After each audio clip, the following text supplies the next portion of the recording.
Fashion forward, baby. Built for adventure. Hi, everyone. Welcome back to Sustainability in the Sea.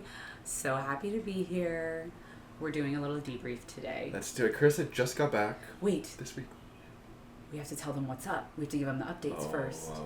What's up? Okay, so what's up is that, one, our merch got to all the people who purchased it. Yes. And the photos are so cute, and I love seeing them all around the world. And actually, a lot of people love the Sustainability in the Sea crop.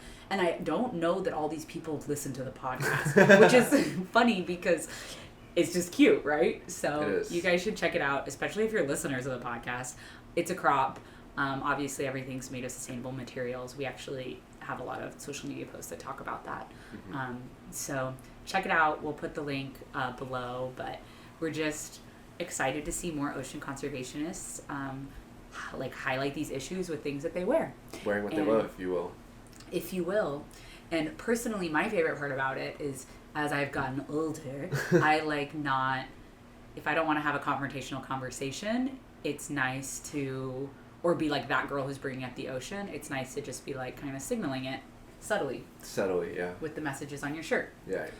The most purchased one was the Ocean Conservation is for Everyone tee, and I actually met some people at Hawaii Conservation Conference last week who bought it. That's so cool. I know, super cool. So anyway, we're doing a little debrief of a wild experience that I had recently that I haven't really had a chance to debrief a lot with Alex about, so we thought why not keep it for the podcast. And that is flying to Washington, D.C. to meet with the State Department about ocean policy issues, which is like mind-blowing. Okay, well, let's get into it. Welcome back to Sustainability in the Sea.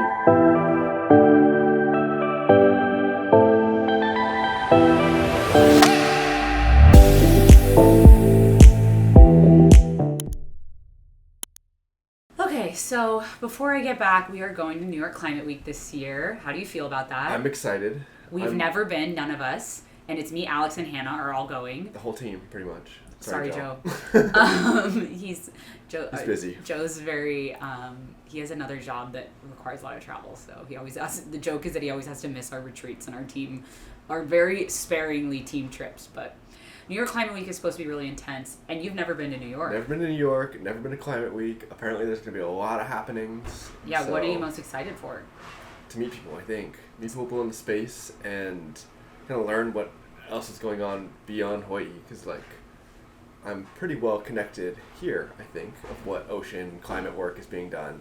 But beyond that, I don't have a ton of knowledge other than I kind of want to see it on social media. And there's literally nothing more humbling than being in an ocean event and they're talking about international stuff and you're like, wait, what are they talking about? I thought that this was my wheelhouse. And it just shows that there's so many different niches you can specialize in ocean conservation. So we're really excited. We're going in September. We're going for a full week, and we'll for sure debrief that when it happens. Oh, 100%. So look out for that content. Yeah. But you just got back from the State Department. I know. Who is the State Department? Because I kept telling people, I know. I'm like, oh, Chris is going to the White House. Yeah, you guys, everyone here thought I went to the White House. That's not what I did. I spread that rumor, my bad.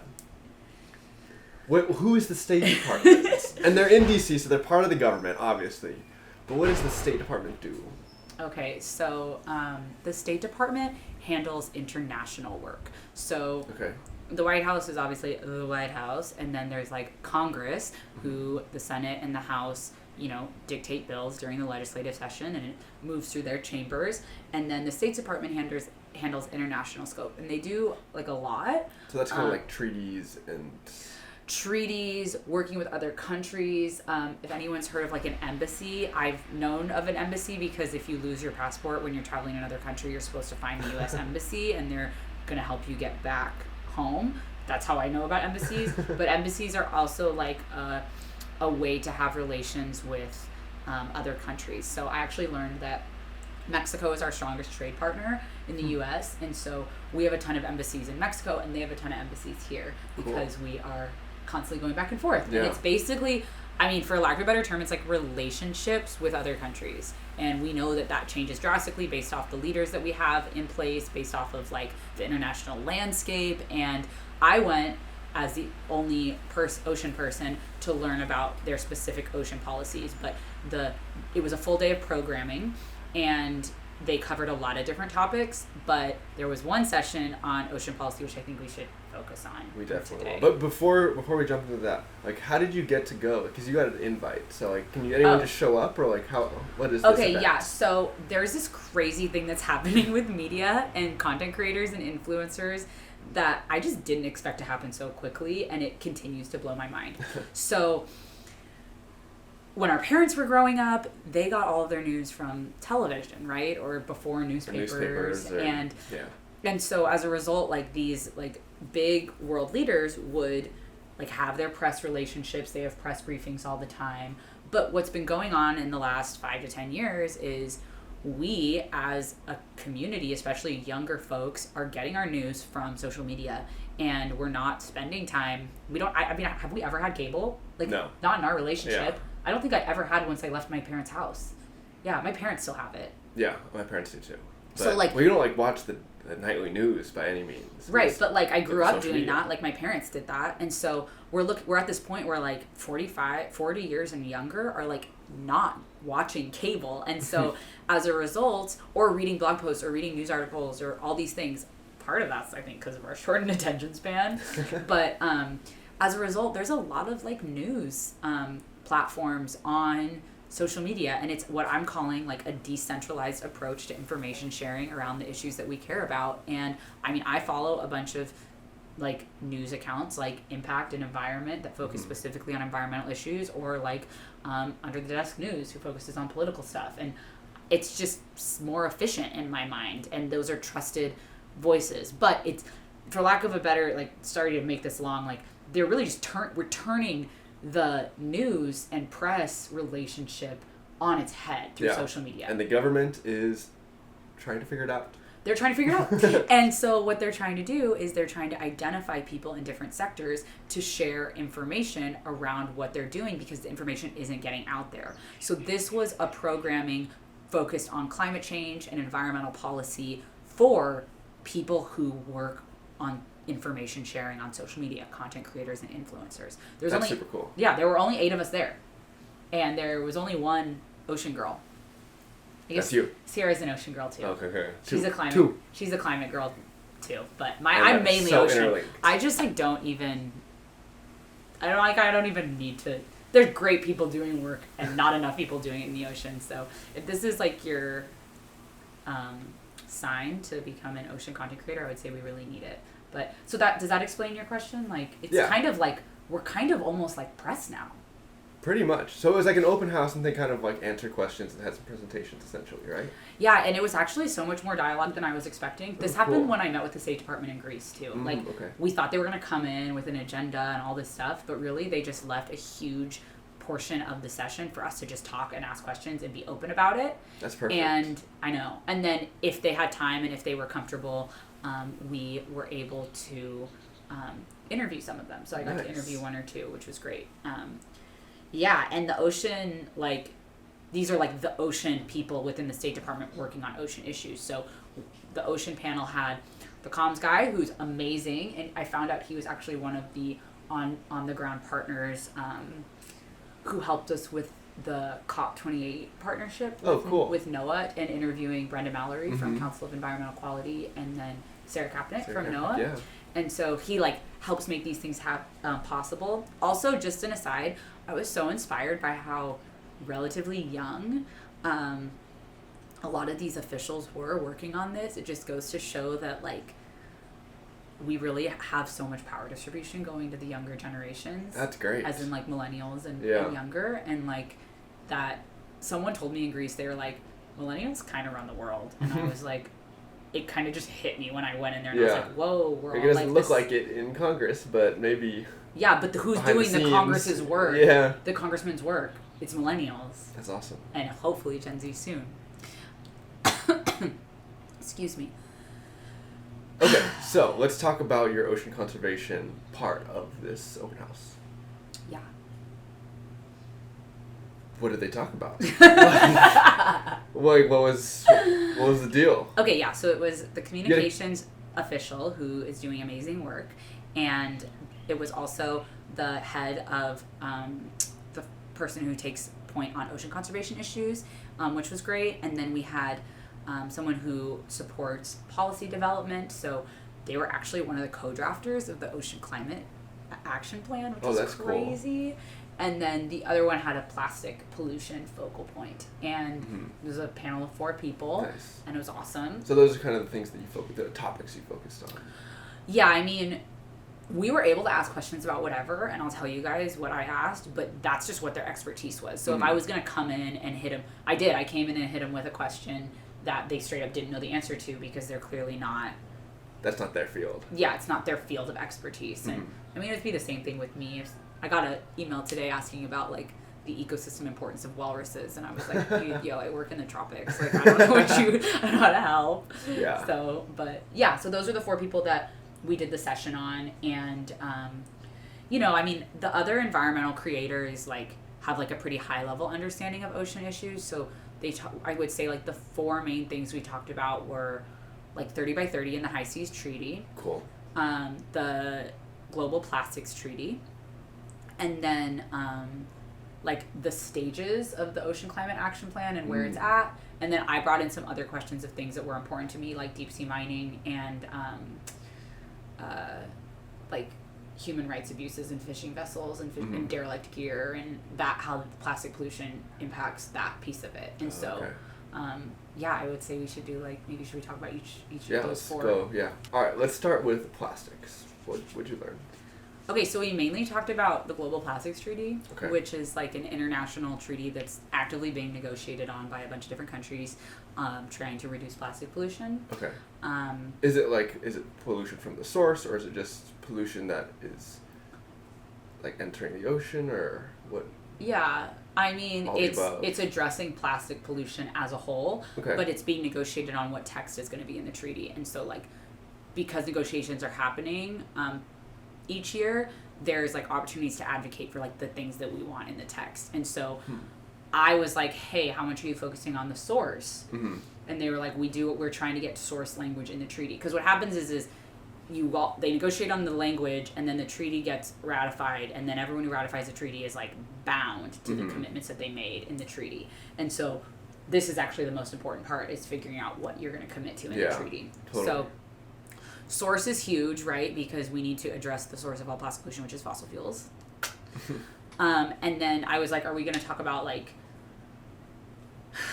other plastic, like derelict fishing gear, which makes up a huge portion of marine plastic pollution in the Pacific? And they, like, the general statistic is that 80% of plastic pollution in the environment comes from land-based sources and 20% is from the ocean. So it feels like they're focusing more on land-based portions, but I did highlight that. Nice, that's important. They did tell me that, like, our only way out of, like, the derelict fishing gear entanglement hazard hole is through innovation. Yeah, that makes sense. Yeah, we need new material design for fishing nets, which is just, I can't even imagine how that is going to be done in practice. Like, and I'm sure there are companies and organizations working on that, but that's a big... But to be adopted by every primary fishing country... Yeah, exactly. That's a big... to make it cost effective, any of that, it's just... It seems a little far in the future. A little lofty, yeah. Yeah, lofty is a great way to describe that. And then the current administration, the Biden-Harris administration, announced that they were going to phase out all single-use plastics in federal procurement by 2030. And cool. so saw that. We had a waste expert as one of the content creators, and she asked about that, and they said, like, yeah, it's going to be huge, but it's mainly just in federal buildings. Okay. For the State Department, that would be, like, the embassies in other countries. Oh, wow. And yeah, it's a fairly easy switch, but yeah, I also really respect the waste content creator. Her name's the Trash Walker, Anna. She asked about waste colonialism, which I thought was really helpful, like how it's exported to other countries, and they kind of just highlighted to us, like, recycling is a business model, and so, like, it's difficult because some countries do want it because it's sold to them, or a means for them to sell. And I kind of realized how little I know about international waste. Interesting. Yeah, processes. I was just looking at a study from 2021, and it said that the Philippines were the top polluter into the ocean, but it did not account for, like you're saying, it was like, even though these sources of trash came from other countries that were shipped there via these like trades or however they're dealt with, because it was emitted from the Philippines, that's where it's classified. I was like, there's no way the Philippines are generating this much trash. Mm-hmm. We're generating the trash. But then it's shipped to them, and then it goes in the ocean from there because they don't have the waste infrastructure. Exactly. And like where like we wash our hands of it because it's like, oh, we weren't the source. Yeah, we paid for it to be dealt with, and dealt with is into the ocean. Where we cross our arms. So that's weird. Yeah. So that was kind of helpful. Obviously, we're going to get updates on the Global Plastics Treaty. We always talk about it when the negotiations come around, and usually partner with someone like Only One or another group to advocate for like the text that we're looking for. But I think like a win for me for the Global Plastics Treaty is like reducing fossil fuel subsidies or petrochemical company subsidies, addressing the like justice issues with plastic refineries being placed in like environmental justice communities, so like communities of color, like in Cancer Alley, or like even here in West Oahu, our incinerators placed in a predominantly Native Hawaiian community, like those types of justice issues, and then like addressing it from the source. So yeah, I just don't think we're going to innovate our way out of these problems. Yeah, that's tough. Yeah. Okay, next topic, the progress of OCAP. Right. Where are we? So OCAP and the Ocean Justice Strategy, and they released a National Biodiversity Strategy. They've just been releasing all these strategies. Oh, cool. I didn't see that one.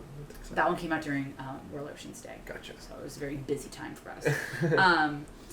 All these strategies have been coming out of the administration, and some people have been like, are these just paper documents to say they're doing something? And I was also curious about that. Yeah, definitely a thought I had. And so I wanted to ask the update on that. She told me that they're in the implementation phase of it.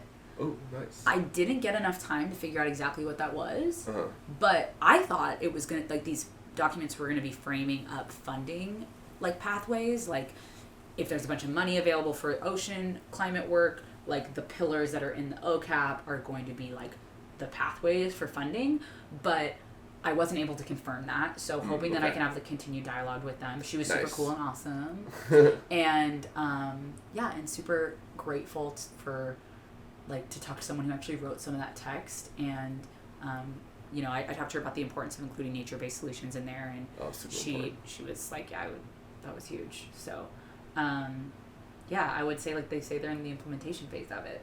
Exciting. And I think I was just learning about how, like, this is kind of how things are done at the government level, is like it starts with a management plan. I mean, that's kind of how it is at the state level too. Yeah, exactly. It's just like, we don't want to just have documents, we want the actions tied to the documents, but it starts there. So yeah, you gotta have a plan to do anything. So. Yeah.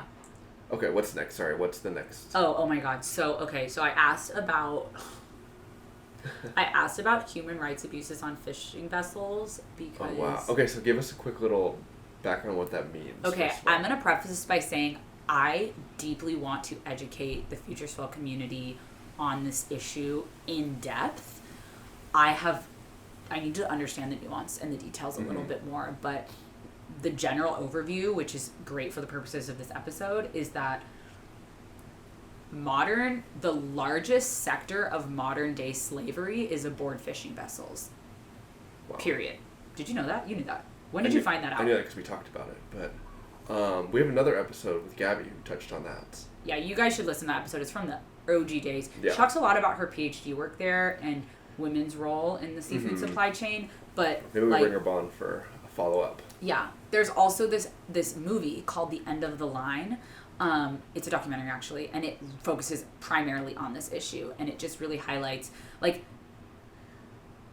I don't want to oversimplify it, but there's the reason it's modern slavery is because forced labor and illegal, unreported, and unregulated fishing creates environments for forced labor practices, and people are suffering day in and day out on these fishing vessels, and that's a huge international issue that requires the U.S. to take a stand or to push countries in a direction to remediate those harms. So I asked about that, and she was kind of like, you know, we're working on it. And I wasn't at a point where I was equipped or knowledgeable enough to really go there. But I was like, this is a huge priority. Like, we don't care about, like, sustainable seafood doesn't count if it excludes humans. Yeah, totally. And they were like, okay, good to know. Because right now we talk about to be considered sustainable seafood, we're talking about, like, minimizing bycatch rates. We're talking about, like, we're not even talking about the environmental part of it. Yeah, or, like, but not, we're not even talking about, like, they're, like, gear offloading. Like, they're not even quantifying that. So it's really just, like, bycatch rates, discards, ecological impacts, and it's like we need to broaden that to include the social lens of humans and also obviously the waste lens. So, but that's a huge growing opportunity of work for everybody. I also asked about 30 by 30. I talked about the Pacific remote islands and how designating that as a sanctuary would get us to 30% in federal waters. I just highlighted that to just advocate subtly because they obviously work internationally and PRIs would be national waters. Did we do an episode on that? Pacific Remote Islands? No, we should though. Yeah.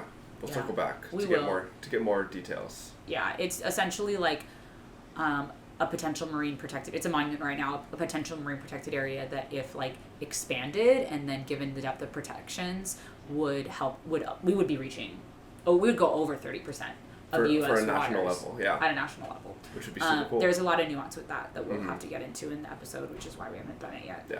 But I was like, okay, you guys know about the High Seas Treaty, right? Like, we did episodes on it in FutureSwell. I talked about it a lot about in our ocean episode, but what is the High Seas Treaty? Was that the Marine Protected Areas Treaty? Mm-hmm. Yeah, it's to increase, is it 30 by 30? No. Yeah, so the goal is to protect 30% of the ocean by 2030. So right now, because we don't have a High Seas Treaty yet, everyone's just working in their federal national waters. Like, every country just can really do it in their waters. But we need to if we're going to actually protect 30% of the global ocean, we have to get into the high seas. High seas are like the open ocean, what is called BBNJ, Biodiversity Beyond National Jurisdiction. So it's sometimes called the BBNJ Treaty. Not within any country's jurisdiction. And it requires, like, for example, if a high seas marine protected area was going to be like between offshore but like closest to the US and Mexico, we would have to work with Mexico to establish that. I see. Does that make sense? Yeah. So and only the folks that or the countries that are signed and ratify the treaty have a say, but then also follow the rules. Yeah, like then there's they're committing to that. To following the rules. So a lot of countries have signed on to it, but we need 60 countries to ratify the High Seas Treaty by next summer to start this process so that we can actually get to 30% by 2030. So like the target is next summer for 60 countries to ratify. Only a couple have at this point. So they were like, hey, we've signed on, blah, blah, blah. And I was just like, well, why haven't we ratified? Like, signing on and ratifying is different too. Yes. And then I found out this was worth the trip. Then I found out we need an ocean-minded Congress, House and Senate to ratify the treaty. Okay, so we just confirmed with Google. The House has a Republican majority and the Senate has a Democratic majority, and all of that could be turned on its head after the elections. Please vote. Voting down ballots very important. Please don't just vote for the president. And this has to go through both chambers, so maybe they're waiting to see if we have a blue, but before they even try to push it, because otherwise there could be people that will shut it down. Yeah, and not to say that like for bills, this works all the time. Like you might have someone on the other side of the aisle like come in and vote for it. Like that works all the time. It's just like a loose estimate of like, oh well, if we're a Republican majority in the House, like they might not ratify this. So anyway. That's what's going on with the High Seas Treaty, and they said it's actually pretty simple. Like we're going to need to, like just write it up and then pass it through. So they're waiting for the right timing for that, which was really helpful. Nice. And good to know there's like a lot of work being done on that. And if you want to learn more about that in like a faster, quicker thing, we did an interview with Bloomberg Philanthropy's Ocean Initiative on the FutureSwell and Carissa and Climate Instagram during our ocean, so like around April, and you should go check it out. I feel like that explained it really well. Yeah, it did. It was concise. Yeah. What was the other thing I asked?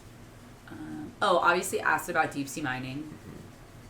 if you listen to our previous episode, you know the lore. Oh, there have been so many updates since we posted that episode. Ooh. Should we Let's just bullet them off. bullet them off? Yeah. Okay, so we said that only a couple other countries had signed on, but in total, throughout the ISA, the International Seabed Authority negotiations, 5 countries signed on to a pause or moratorium. That's it great. was Tuvalu, Honduras, Guatemala, Malta, Austria.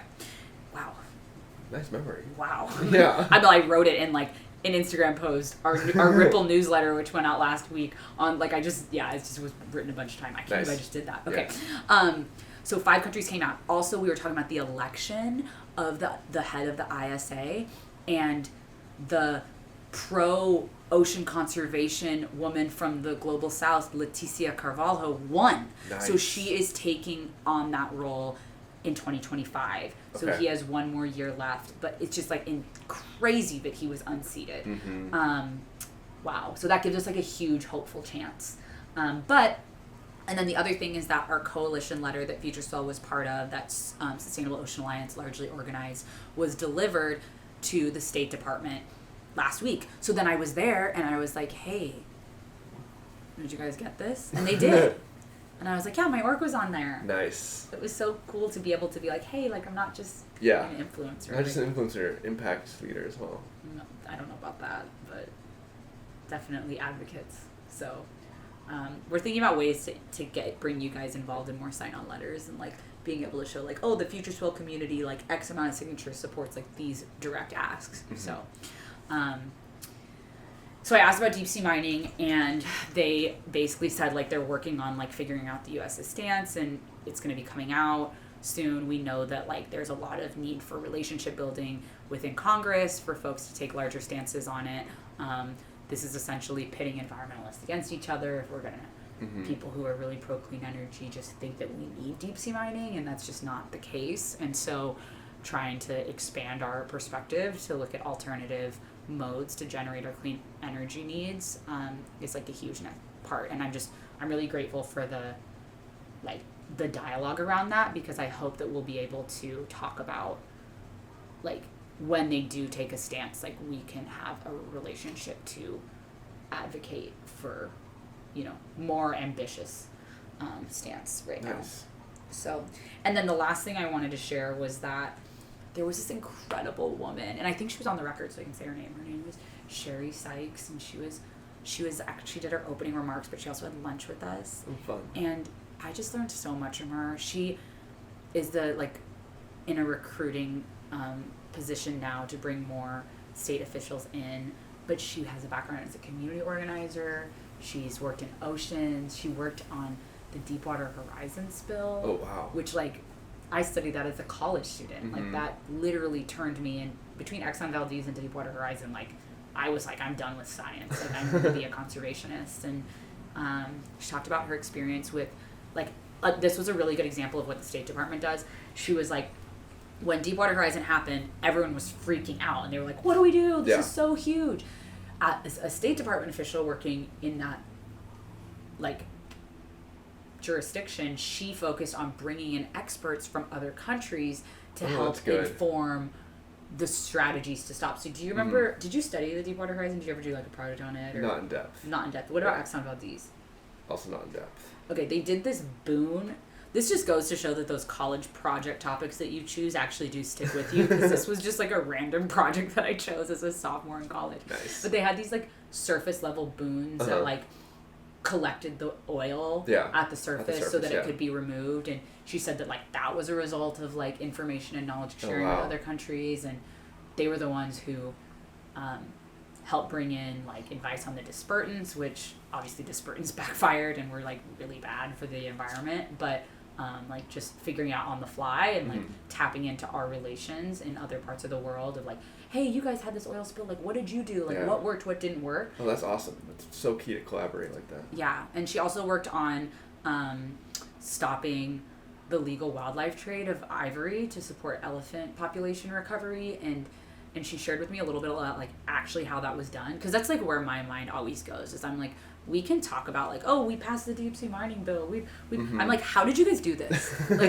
like, what do you mean? Sounds difficult. Like, sounds really hard. And also, we can celebrate it and feel good all we want. But like, I'm trying to actually support us doing more of these things. So like, literally just break it down. What were the things that you did to make this happen? And she said like, she really just underscored like that our international relations are the foundation for what is possible with other countries. Like, for example, if we have like a terrible relationship with Mexico and in 3 years after the High Seas Treaty is ratified and we want to establish an open ocean MPA, like that's going to be really difficult to do.